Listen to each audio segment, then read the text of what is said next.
Did the Dallas Mavericks truly learn what it takes to be a champion last season? And did Luka's expectations for this season change in that playoff run? We'll talk about all that and more on today's Locked On Mavs. I'm Luka Doncic, and this is Locked On Mavericks podcast.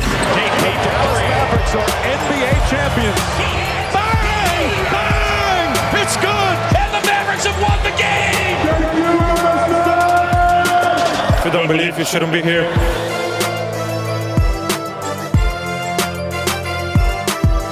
And welcome. You are locked on to the Dallas Mavericks. My name is Nick Angstadt, media member and NBA channel manager for the Locked On Podcast Network. Thanks for making Locked On Mavs your first listen every day. We are free and available on all platforms, including YouTube. But the best way you can help us grow the show is to comment anything below. Let us know, what do you think about the Dallas Mavericks' expectations this season? What expectations do you have? What would make a successful season for the Dallas Mavericks? It's a question that we asked everybody at Media Day, and they all kind of gave us different answers. And so I decided today to look into this and to talk about all the different answers the Dallas Mavericks gave. Isaac Harris is out today.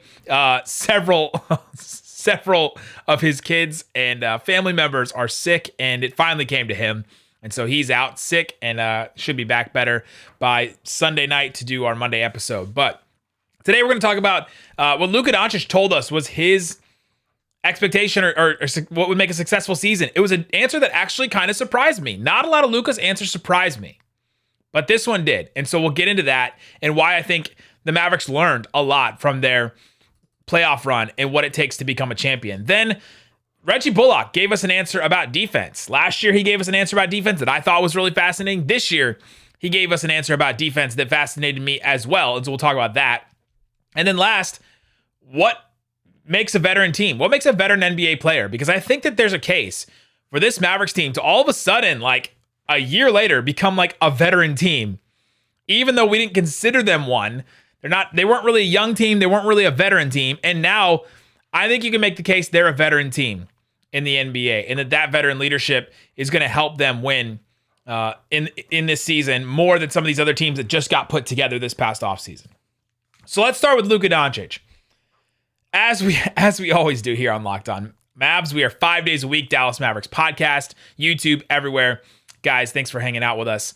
So Luka Doncic, we ask him every year. Everybody asks him all the time, what would make a successful season for the Dallas Mavericks? And I remember last year when we asked him, it was like NBA championship. We got to make the finals. I got to be an NBA champion. That's my goal all the time. That's what would be a successful season. And that was coming off of a 7-game loss to the Clippers in round one, where the year before that, they had lost in 6 games. This was where, the Mavericks are going into the season. They hadn't made a ton of changes. They had Kristaps Porzingis still. Jalen Brunson hadn't really made his leap yet. Jason Kidd was his first year coaching. And so we're like, okay, well, that's the goal then. That makes sense. Every player should say that. Every player on every team, even the Spurs, even if Greg Popovich doesn't believe it, those Spurs players should be saying, all right, our goal is to win the championship. So then the Mavericks go through their season last year where they get close.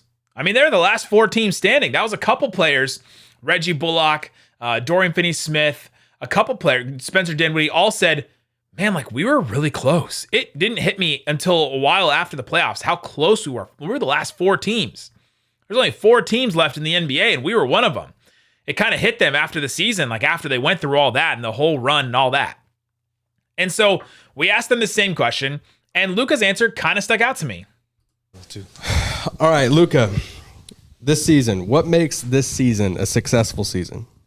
Well, I don't know. I think we got to start slow. Everybody's talking about what's the goal, but we just got to go step by step. First preseason, then the start. We just got to be better than last year, so we got to go step by step. Okay, so this is where I come in, and I'm about to ask a question here. This is weird, like looking at myself, ask a question on YouTube. But Luka says, you know what? We got to start slow. We got to just start with the start of the season and all that. Now, there's a couple reasons why he gave this answer, so maybe it's not as groundbreaking of an answer as maybe we think. But he just came off of Eurobasket. Maybe he's just coming in. He literally just come into town like 2 days before Media Day when we did this interview with him. And so maybe he's like, all right, let's just start slow. I don't want to answer this all now. But what I think I took from it was, let's just start the season. Let's just start and work our way from there, because we saw the work it took We saw the work it took to do what we almost did last year, to get from where we were at the start of the season and to get to where we ended up being one of the last 4 teams remaining. And so that's why I kind of followed up with this. Did the playoff run last year change your opinion on that? Because I remember last year we talked about, and you said NBA championship. Every year it's, we got to win the title. Yeah, I mean, it's the same goal every year. That's the ultimate goal we want to achieve. Yeah. So then, of course, Luka answers in his Luka fashion, like short, like, yeah, sure, of course, of course, for sure. Of course you want to win an NBA champion. But I'm going to take his first answer because I think they learned how hard it is. I think they learned how dang hard it is to win an NBA championship and to get there. And I saw it in Luka as he was playing when we were there in San Francisco watching game 1 and game 2 when Isaac and I went. And then we saw in game 3 and 4 back in Dallas. Like, you saw a certain moment where he goes, "Oh, this team is different. This team is another level." Like, we took the Suns down, and that was a great achievement, and we did great doing that. But this Warriors team, they were on another level. They were hitting on all cylinders. They were the champions. No one was going to beat them because of how well they were playing and how well everyone was coming together and hitting on all cylinders at just the right time. And sometimes it happens for championship teams like that. And then when that happens, you kind of just like throw your hands up and say, all right, well, what else were we supposed to do? It was kind of a team of destiny thing. Everybody was cooking on all cylinders. Not everybody expected Andrew Wiggins to just turn into what he did in the playoffs, as he hadn't been pretty much all season. Klay Thompson came back and contributed. Jordan Poole, you expect Steph Curry to be Steph Curry. You expect Draymond Green to be Draymond Green. But the contributions they were getting from the other guys, it was like, all right, well, at that point, what do you do? Right? It's like Maxey hitting 8 threes against the Jazz. The Jazz just throw their hands up and say, this team's just better than us. What do you do at this point? They're hitting on all cylinders. And so I think Luka saw that, and I think he learned from that. Dorian gave us the same kind of answer. Dorian Finney-Smith, when we interviewed him on Media Day, said, winning a championship is our goal. That would make a successful season for sure. But, and he followed it up, even getting back to the Western Conference Finals is an accomplishment itself. We were that close last year. So he even kind of backed it up, not just saying championship. That's it. That's what would make a successful season. Nothing else would matter. He said, you know what? Even getting back to where we were, like, look at what we just did. I just went and played 40 minutes a game in the playoffs all through that playoff run. And to make it to just where we were and to get beat by that team the way that they did, I think he learned. Then there was guys like Dinwiddie that said, you got to get further than last year. That would make a successful season. Christian Wood said the same thing. You got to get further than last year, so we expect to make the finals. Nico Harrison kind of had a same answer. The Mavs GM came in, and we asked him what would make a successful season. And he did his little GM thing where he, batted around the question, of course. But then he said, it's too early. This is a new team.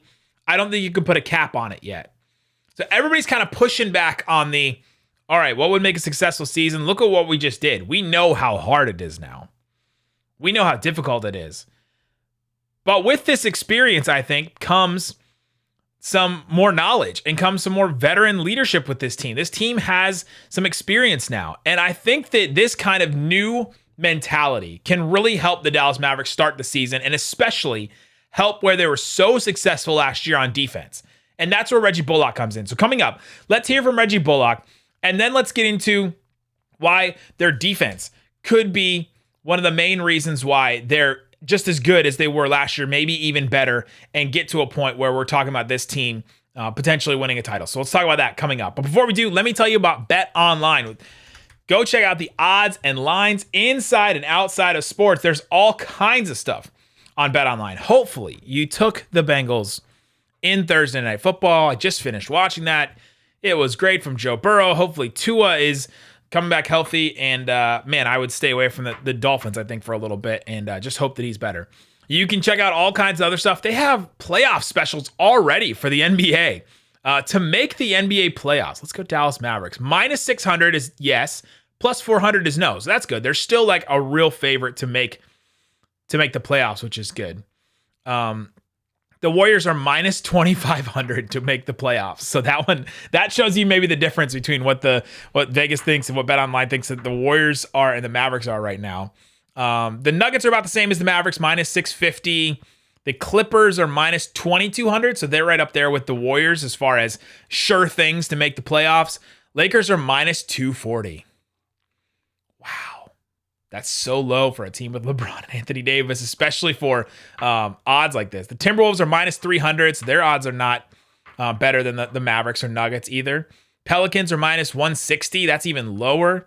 And then the Suns are minus 2,000. So they still even have a big leg up according to BetOnline. So you can check that out. It's fun to look at and see all those lines and odds. Check it out. It's BetOnline. It's where the game starts. All right, Isaac, we're continuing to talk about this Dallas Mavericks team, and I think they learned something over their big, long playoff run that they took that was awesome. We enjoyed it, every minute of it. You can go back and watch some of our episodes on YouTube if you want. I put them all in playlists, so go check out the playlist. I put the post games for every single round, so if you want to go back and watch our post games as we react through the playoffs, that was fun. And then, of course, our player previews, our player interviews are all there. From last year and from this year, from Media Day. We were honored to be able to go to Media Day and talk to players, so go check it out on YouTube on our playlists. This Mavericks team learned something in their playoff run. Luka kind of pulled back on the championship thing. Dorian kind of pulled back on it. Nico kind of pulled back on it. Maybe to temper expectations for this team, for the fans, but I think they did learn just the way that they were answering these questions. And somebody that really stuck out to me was Reggie Bullock's answer. And the year before...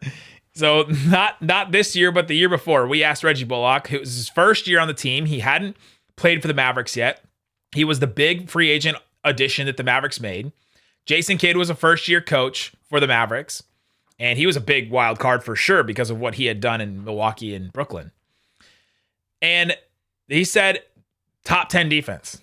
That's the goal for this team, to be a top 10 defense. And that seemed like an insurmountable goal because they were 22 in the 20s, 25 at times in the 2 years prior to that, with Porzingis, with Luka, with Tim Hardaway Jr., with Brunson still kind of learning, with the team that they had.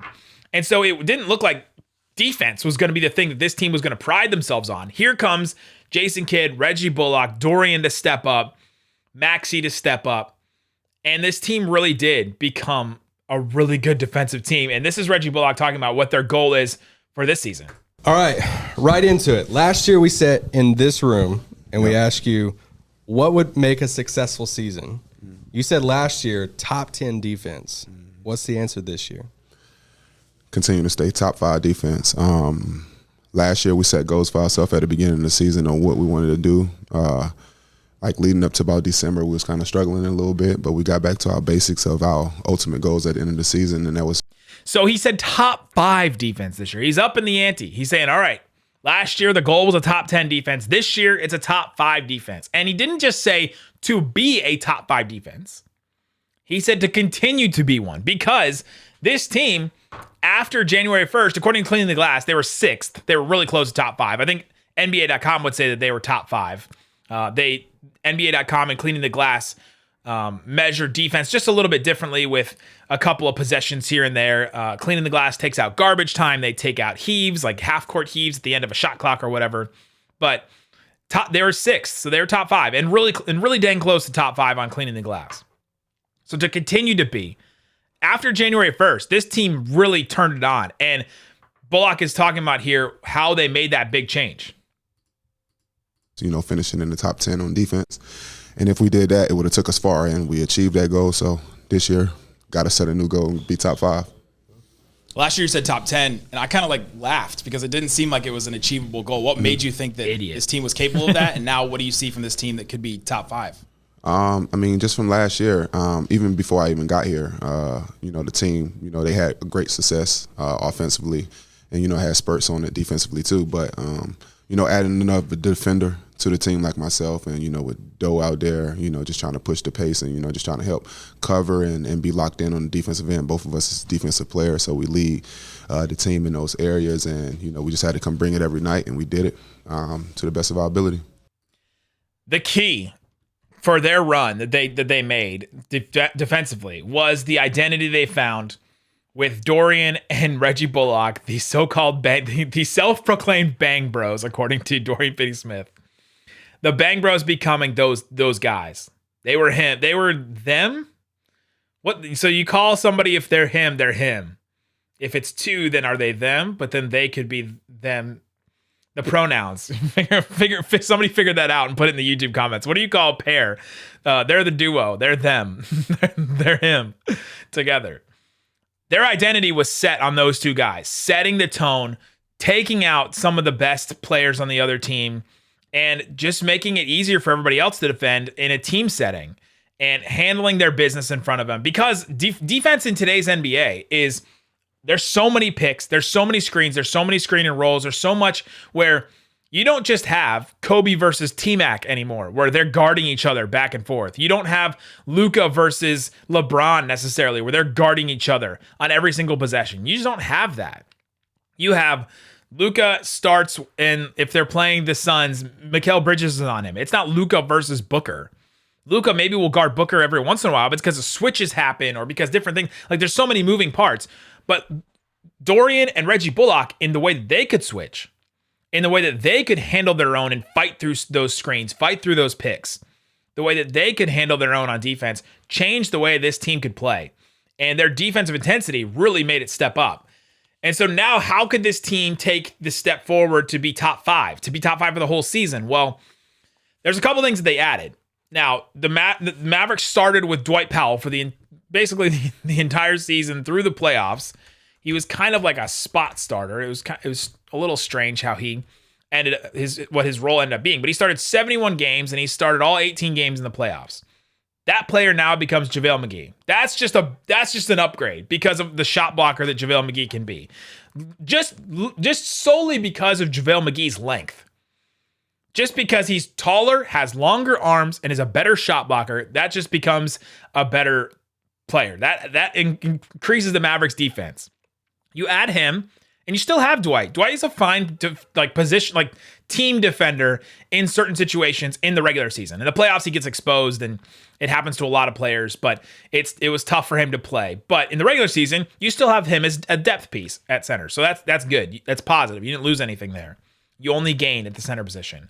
That also gives more time for Maxey to be on to be in the positions that he needs to be in, to defend in space, to defend some of the movable fours and defend down a little bit and maybe up a little bit, but not as many of the big bigs that he had to defend at times last year when it was just him as the only real big man defender on the team. So adding JaVale McGee is huge for this Mavericks defense. Plus, we mentioned this several times, he was the starting center on the Lakers team in 2020 for every single game in the regular season, every single game in the playoffs when they went and won the title in 2020.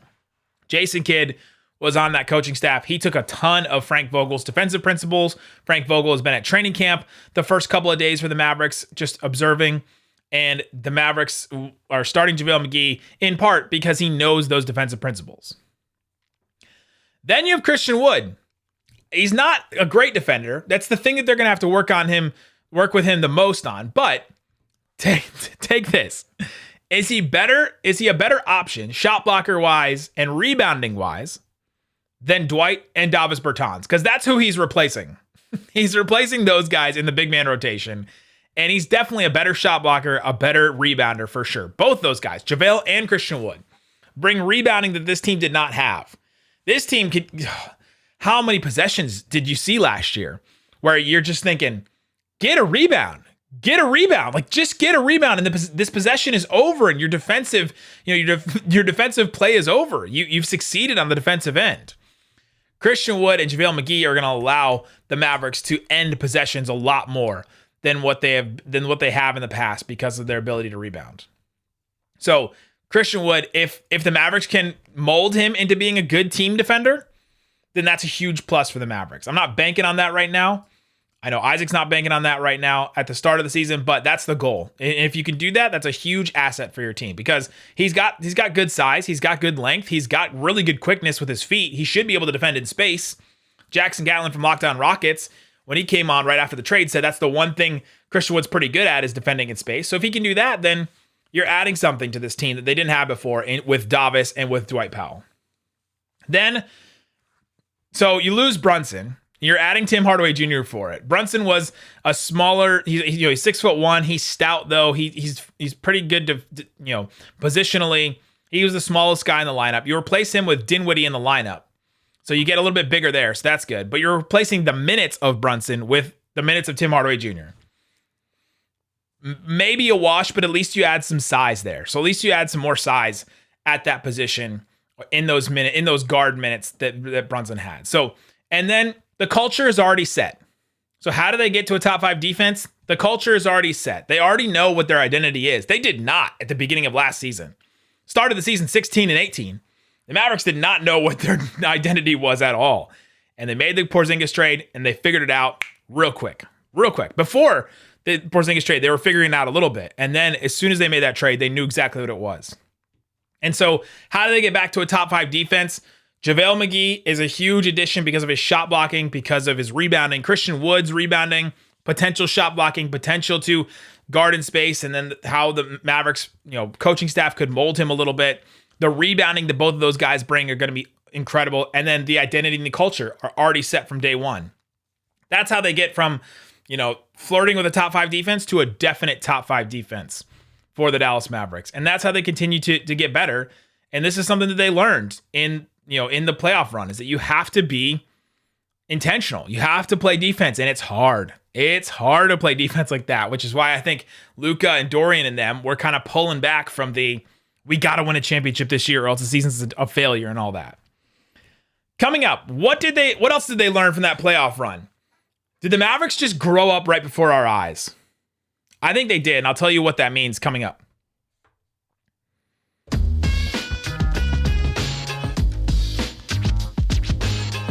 All right, Isaac, let's keep talking about this Dallas Mavericks team. I'm ready to watch the Dallas Mavericks. Fan Jam is on Saturday. I think it's 11 a.m. Central Time at the AAC. It's free. It's a fan event that's fun. I saw that there's Texas State Fair is doing a Mavericks museum exhibit type thing, and a couple Mavericks legends are going to be out there. I saw that Ray Felton is going to be there. Charlie V. Derek Harper at this juncture is going to be there. Rolando Blackman's going to be there. There's just a couple days, so go check out. I think at Mavs.com has that info, but that seems cool. It's just feels like Mavericks basketball is coming back, which is super exciting. Did the Mavericks grow up right before our eyes?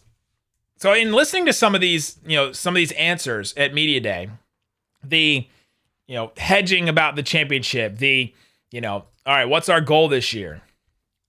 2 of them really stood out to me. And this is why I think the Mavericks grew up right before our eyes. Theo Pinson JaVale McGee, he's won a couple titles.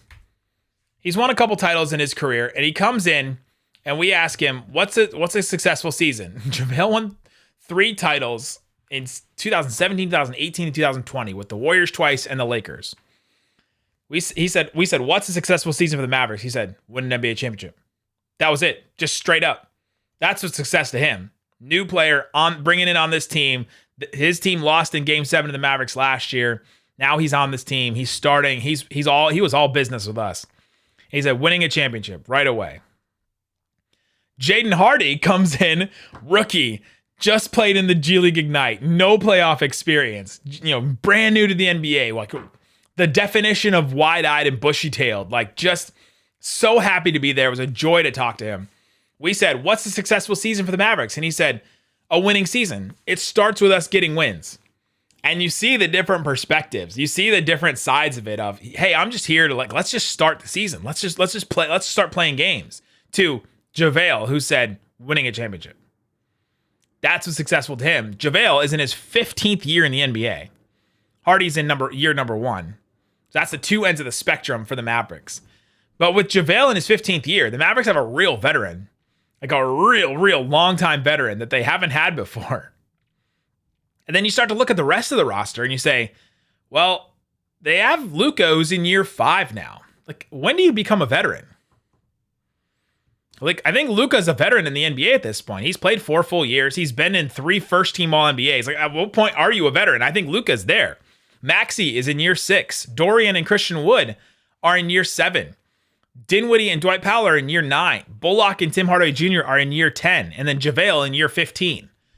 All of a sudden, this Mavericks team just grew up right in front of our eyes. They didn't seem like a veteran team in the past. I think they are now.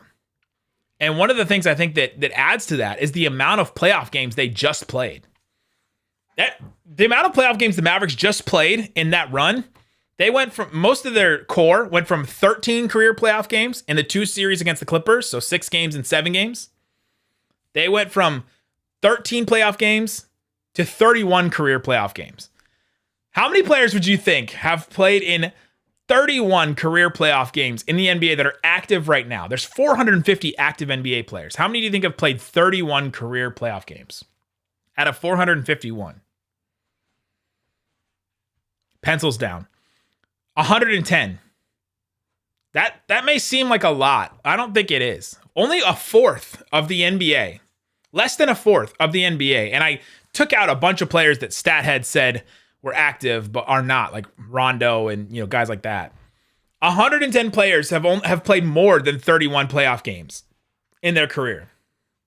Right now, the Mavericks are all of a sudden this tested team that has played in a ton of playoff games. They've played in 2 really tough Clippers series. They beat the Jazz without Luka for a couple games and then beat them through the rest of the series. They beat the Suns in Game 7, that crazy Game 7 where they just came out and took immediate look at Luka and said, all right, we got this. They took cues from him and said, we've got this. Then they go on and face the Warriors in the the playoff run. Like how many of us active players have played the Warriors now? It's an experience the Mavericks have that they now carry on to this season.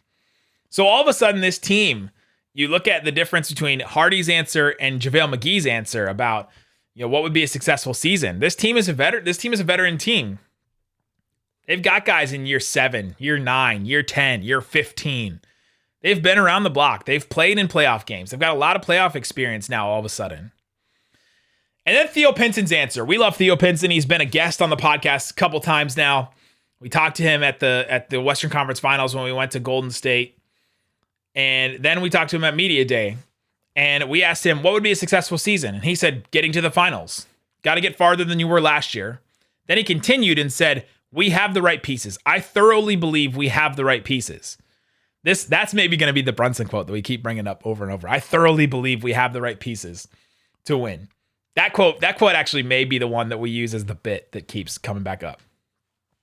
He thinks they have the right pieces to make it. And I think them being a veteran team now, he talked about having the right pieces and having players in a certain year of their career where they're ready to be serious, right? They're ready to be serious about their career. Jaden Hardy, you ask him, no fault to Jaden, but he said a winning season, that would be a successful season for me. He's like, all right, I'm just starting, guys. Here we go. And then you look at Luka and Dorian, measured answers.